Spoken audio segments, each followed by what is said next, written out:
Welcome back to Edu Skills. Our mission is to make you fall in love with OET. And today, a bird's eye view into reading task subtests. How does it work and what are the skills required?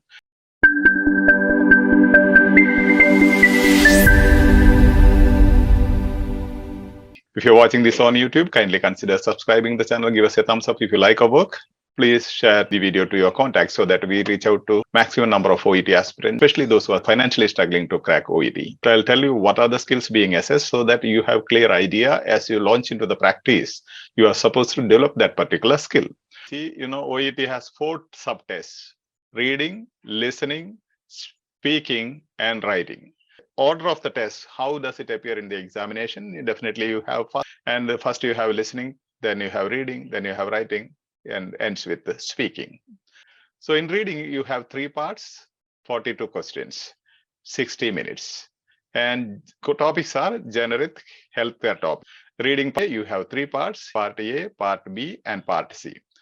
Part A, 4 texts you have: text A, text B, text C, and text D. And these are simple things. That's why I'm not taking too long on that to explain. Now, part A, what is the nature? It is an expeditious reading task. Means you have to read fast and collect the information required immediately, as quick as possible. 20 questions, 15 minutes. What are the skills assessed? Ability to skim and scan quickly across different texts on a given topic. Being beginners, you should be very thorough. What do you mean by skimming and what do you understand by scanning? Normally, there are a lot of wrong teachings on this. Skim and scan is not one particular skill. Skimming is entirely different from scanning. Skimming in itself, the word itself says you jump. Okay, jump from important information to, for example, you go to the title, subtitle, percentage, or the numerics, or any organ, name of any organ. Such strategies we'll be teaching. You'll be just jumping from important aspect to another important aspect. Whereas scanning, as you know, in medical terms itself, scanning means looking for minute details, going deep into the text. So skim and scan is not a single ability or skill. These are entirely different skills. And ability to locate specific information from 4 short texts in a quick and efficient manner. Quickness and efficiency is the keywords here. Locate specific information, what's being asked. Maybe they are asking for a particular number, particular percentage, or a particular organ, or a name of a test, whatever. So that has to be located immediately. And ability to understand the conventions of different medical text types. So I'll be teaching you what are the different text types used in each part A segment, and they have their own conventions. Once you know those details, it's very easy to locate the answer, which will be explained later. And the last one is ability to understand the presentation of numerical and textual information. That's why I said text, percentage, number, all these things will be presented to assess your ability to understand the presentation of numerical and textual information. So these are simple things. These will be explained repeatedly when we go through the practice and the explanations of this part A. And part A, the nature is this: one health topic. All the 4 texts will be based on one single health topics. So the 4 texts are interrelated because they are based on one health topic. For example, the topic is diabetes. All the 4 texts will be concerned or related to diabetes. Maybe the first text describe or define the diabetes, the condition. The second may speak about the diagnosis or other assessment criteria. Third text may speak about the medication. Fourth may speak about management. So they are interrelated. There is a sequence which you have to understand, which you can definitely find in all the previous sessions uploaded. 20 questions, 20 marks. Yes. Time 15 minutes maximum.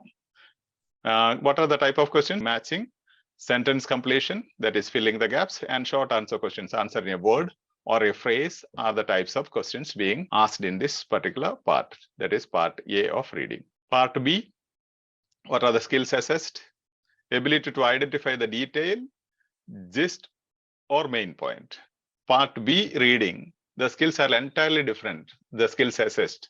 So you should be very thorough. We'll be explaining with examples, taking examples from our own material, these skills. So here they are assessing whether you have the ability to identify the detail, means the minute details, and gist or main point, gist or the main ideas, like that will be in the topic sentence, as you say. So these are the things being assessed. The other one is the ability to identify specific ideas at sentence level.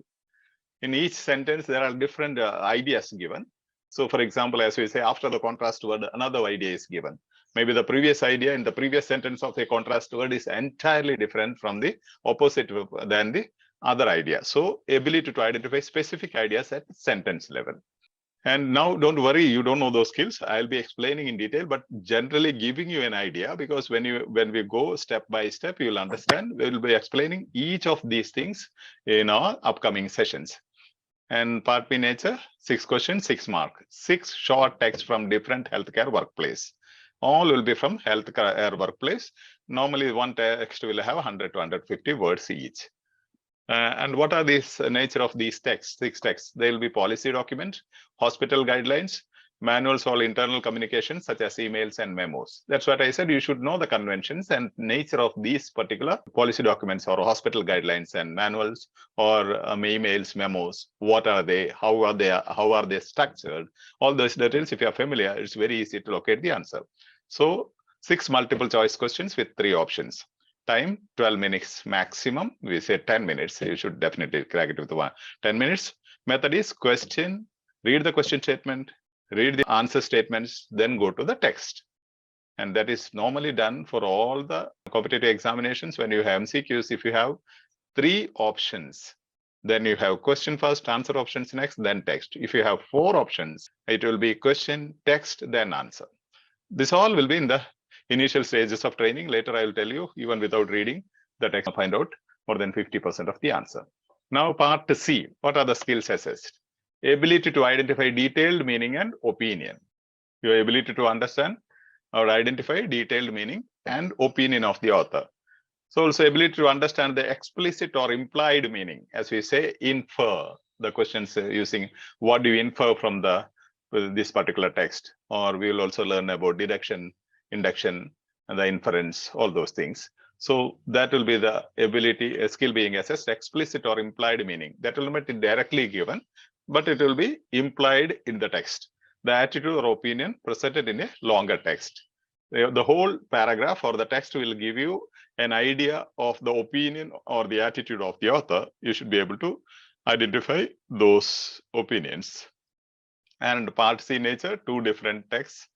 Long text, no thematic link between 2 texts. These 2 texts will be entirely independent, and 8 questions into 2 texts. That is total 16 questions, and MCQs with 4 options.